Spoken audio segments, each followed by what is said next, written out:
water closes around the last remaining ground. What was once a stable path now forces a longer swim, and the energy required to cross it is already missing. The body hesitates not from uncertainty, but from calculation. Hunger has narrowed the margin for delay. Movement through the flooded forest is no longer routine. Each step forward commits strength that cannot be recovered easily.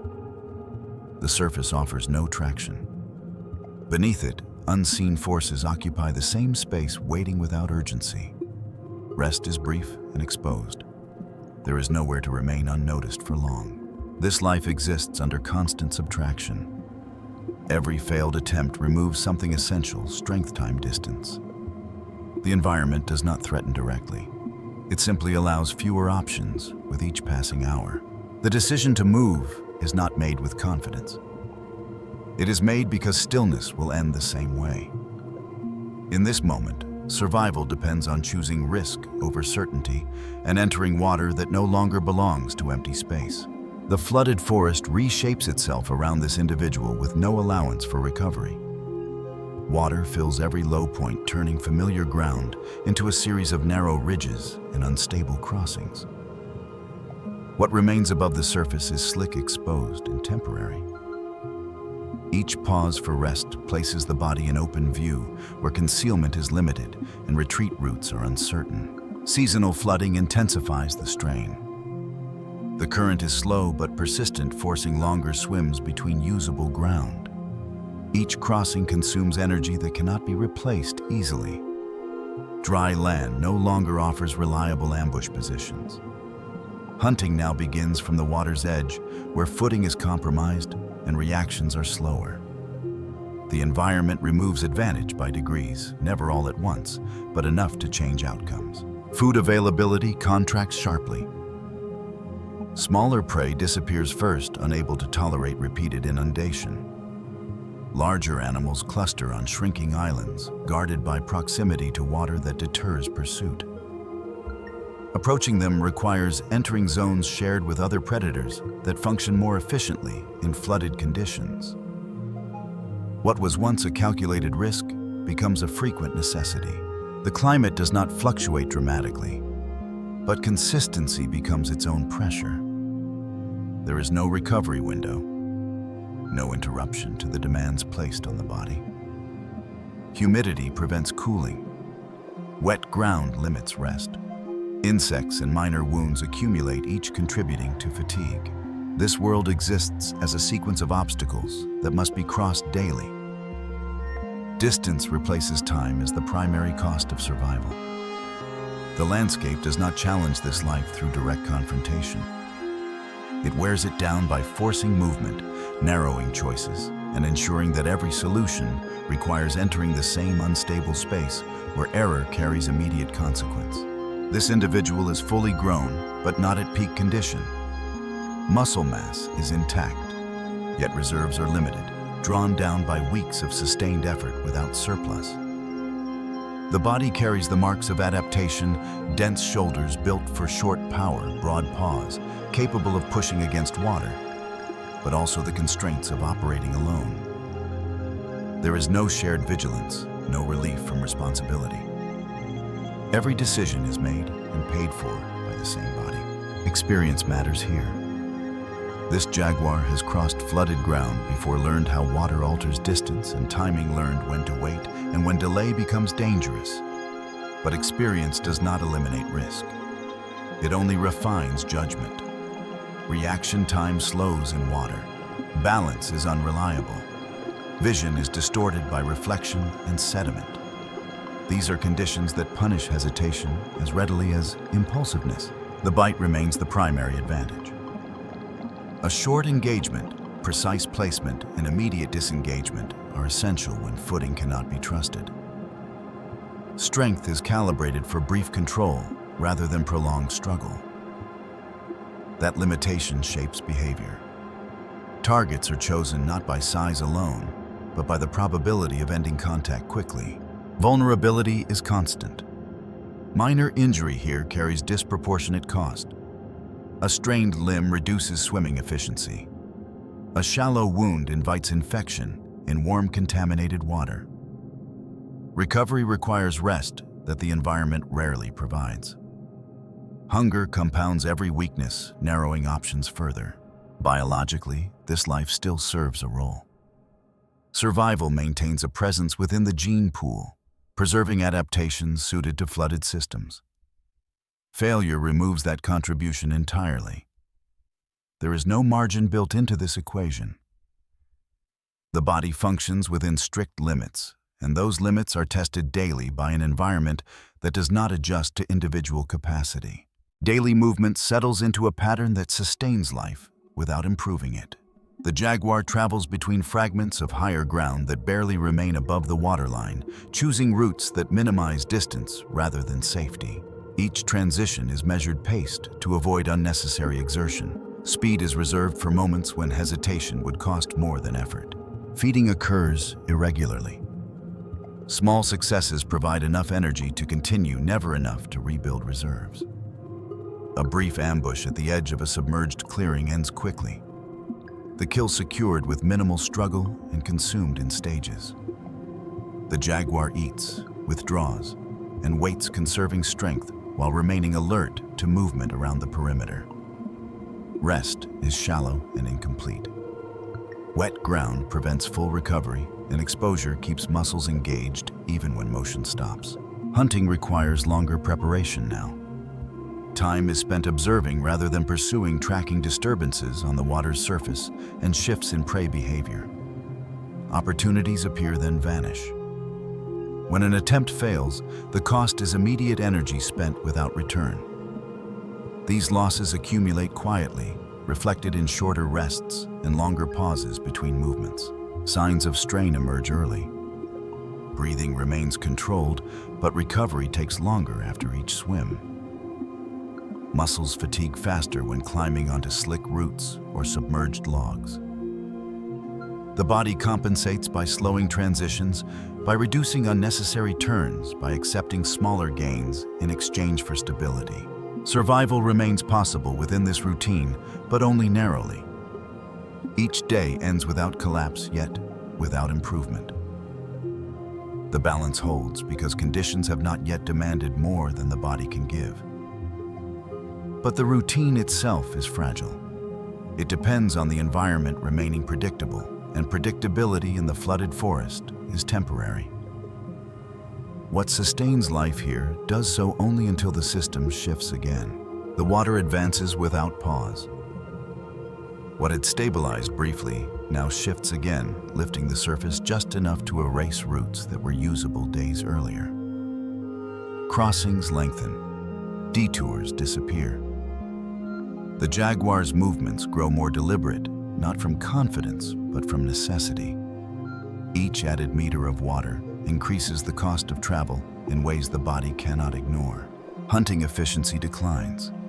Prey alters behavior in response to the same pressure, compressing onto fewer remaining rises or lingering closer to channels that deter pursuit.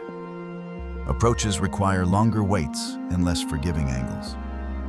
When an attempt fails, the loss is measurable: time spent exposed, muscles taxed by extended swimming heat, trapped against wet fur. Recovery stretches beyond what brief rest can restore. Weather compounds the strain. Humidity prevents cooling. The ground offers no dry surface for extended rest. Insects gather at every pause, drawing attention and forcing movement when stillness would conserve energy. Sleep fragments into short intervals, each interrupted by the need to reposition or remain alert to nearby movement. The body begins to signal limits. Transitions that once felt manageable now require planning. The jaguar pauses more often before entering water, gauging current and distance with greater caution. Breath control remains steady, but the margin narrows. After longer swims, balance falters momentarily upon reaching ground. These moments pass quickly, but they register. Missed meals become more frequent. Hunger sharpens focus, but reduces tolerance for delay. Decision-making tightens around immediate return rather than long-term gain. The environment leaves no surplus to draw from. Every choice now borrows against future strength. Pressure does not arrive as a single challenge. It accumulates through repetition. The jaguar adapts by refining movement and conserving energy wherever possible. But adaptation only slows decline. The flooded forest continues to demand more longer distances, greater exposure, fewer opportunities, until survival shifts from maintenance to negotiation, and each day ends with less than it began. The first direct threats emerge without warning. They are not dramatic encounters, but moments where distance collapses unexpectedly. A planned crossing is interrupted by movement beneath the surface. Water shifts against the body in a way that does not match current or wind. The jaguar withdraws, immediately retreating to higher ground, with no pursuit, but the signal is clear. The space is no longer neutral. Caimans occupy the same channels now used for movement. Their presence alters timing and direction, forcing detours that increase distance and exposure. Approaches to prey slow further, as vigilance divides attention between what lies ahead and what may be rising from below. Each step into the water becomes conditional, reversible only for seconds at a time. Encounters tighten. During one approach, the jaguar enters shallow water to shorten the distance to prey clustered on a narrow rise. A sudden surge breaks the surface nearby.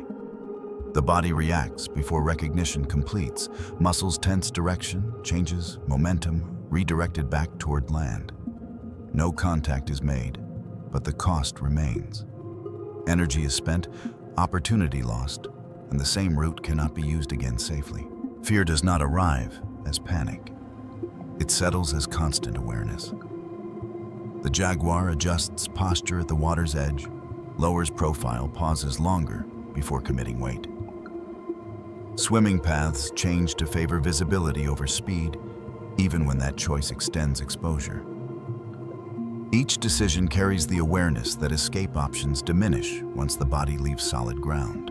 These threats do not force immediate confrontation. They restrict movement, instead shrinking usable space and narrowing choices. The jaguar continues to hunt, continues to cross, but under new constraints. Survival now includes avoiding contact as much as securing food. The flooded forest no longer pressures indirectly. It introduces actors capable of ending the sequence abruptly, and their presence shapes every movement that follows. Failure becomes a pattern rather than an exception. Hunts that once ended quickly now dissolve into aborted attempts, interrupted by water that deepens too fast, or by movement below the surface that forces retreat. Each failed effort carries a cost that cannot be recovered. Energy is spent without return, and the body must continue operating under the same demands. Physical decline is subtle at first. Muscle strength remains, but endurance erodes. After longer swims, the jaguar pauses longer before climbing onto unstable ground. Breathing takes more time to steady. Minor slips leave shallow abrasions along the legs and flanks small enough to ignore individually. But together, they slow movement and invite irritation in warm, contaminated water. Decision-making shifts under fatigue. The jaguar commits later than before, waits longer for alignment that never fully arrives. At times, hesitation replaces precision. At others, urgency overrides caution. Neither offers advantage. One missed opportunity leads to another, and hunger tightens its hold, narrowing focus and shortening tolerance for delay. Rest becomes inadequate. Suitable ground is scarce, and time spent lying still increases exposure to insects and nearby movement. Sleep fragments further interrupted by the need to reposition or remain alert. Recovery never completes. Each new day begins with the residue of the last stiffness, reduced responsiveness, and a growing deficit that compounds with every movement. The environment does not escalate suddenly. It simply continues unchanged while the body weakens within it. What once required adjustment now demands effort. What once demanded effort now risks failure. Survival becomes uncertain, not because of a single threat, but because repeated setbacks erode the capacity to respond effectively. At this stage, there is no strategy left, that preserves strength. Every option requires expenditure. Avoidance delays hunger. Engagement risks injury. Waiting reduces chances. The jaguar continues moving because stopping offers no relief. Physical decline does not announce collapse. It advances quietly, narrowing the range of viable decisions until only one remains. The choice forms, gradually shaped by accumulation rather than urgency. There is no sudden threat forcing action, only the recognition that remaining where it is will end the same way as retreat. The distance to viable hunting ground has increased beyond what waiting can resolve. Hunger has narrowed tolerance to a single outcome movement. Ahead lies a stretch of water that cannot be bypassed. The channel is deeper, controlled by predators adapted to prolonged submersion. Crossing it will require sustained effort with no guarantee of immediate reward. Turning back would demand the same exertion again with less strength remaining. The calculation is simple and unforgiving. The jaguar pauses at the edge longer than before, not to gather courage, but to measure. Current speed, entry angle. The shortest path that minimizes time spent exposed. Muscles tighten in preparation for a continuous effort rather than a burst. Once the body leaves ground, there will be no opportunity to reassess. The entry is controlled without hesitation. Water closes around the body, lifting weight and removing traction. Progress becomes rhythmic stroke glide correction, each movement deliberate to conserve energy. The environment offers no feedback, only resistance. Vision narrows to surface reflections and the faint outline of the opposite rise. Midway across, the limits assert themselves. Fatigue deepens faster than anticipated. The current shifts against the body, forcing adjustment that consumes more strength. Beneath the surface, displacement suggests proximity. There is no confirmation, only pressure and uncertainty. Altering course now would extend exposure and increase risk. The jaguar continues forward. This crossing marks the end of conditional survival. From this point, outcomes replace options. Whatever follows will be determined by physical capacity and timing, rather than choice. In the flooded forest, the point of no return is reached quietly, when the body commits to a path that cannot be undone, and survival depends entirely on enduring what lies ahead. The encounter unfolds without announcement. The water ahead appears unchanged, its surface broken only by drifting debris and faint ripples caused by current. As the jaguar reaches the shallower edge of the channel, resistance beneath the surface shifts. The change is subtle, registered through pressure against the limbs rather than sight. Movement below alters direction, closing distance with purpose. The jaguar adjusts immediately, angling the body to keep balance, while limiting exposure. Retreat is no longer possible without repeating the same crossing under weaker conditions. Engagement becomes the only remaining response. Muscles tighten for control, rather than speed, conserving energy for a brief, decisive exchange. The caiman rises with minimal warning. Its movement displaces water outward, rather than upward, reducing visibility and compressing space. The jaguar reacts by redirecting momentum, avoiding a direct line, while closing distance deliberately. Prolonged separation would favor the animal built to remain submerged. The jaguar shortens the encounter, instead committing fully. Contact is brief and forceful. The jaguar drives forward, using body weight to disrupt balance and force the caiman's head toward the surface. Timing matters more than strength. As the caiman resists, the jaguar adjusts position, targeting a precise point where control can be achieved quickly. The bite follows, immediately applied with calibrated pressure rather than excess force. Resistance diminishes within seconds. The water settles as movement slows, then stops. The jaguar maintains position only long enough to confirm the outcome. Remaining in the channel longer would invite additional threats. The body disengages and moves toward higher ground, using leverage rather than lifting to clear the water. The effort leaves visible cost. Breathing deepens. Muscles tremble as fatigue catches up with exertion, delayed during the encounter. Small abrasions mark the limbs where submerged obstacles scraped against skin. None are immediately disabling, but all draw from limited reserves. Feeding occurs cautiously. The jaguar returns in short intervals, consuming what is necessary and withdrawing before exposure increases. Other animals approach, but hesitate, deterred by proximity rather than confrontation. There is no attempt to defend territory. Ownership here is temporary, measured only by the time the environment allows. The outcome does not restore balance. Hunger recedes, but exhaustion remains. Energy gained offsets loss only partially. The flood continues unchanged, indifferent to what has occurred within it.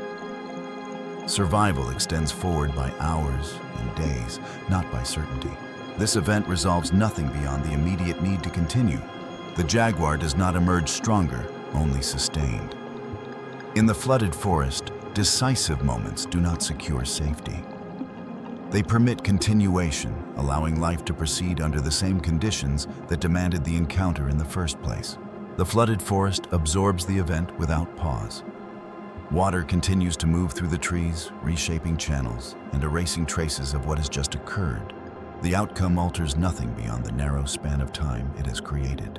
The system remains intact, governed by the same pressures that forced the confrontation. For this individual, survival carries forward with cost.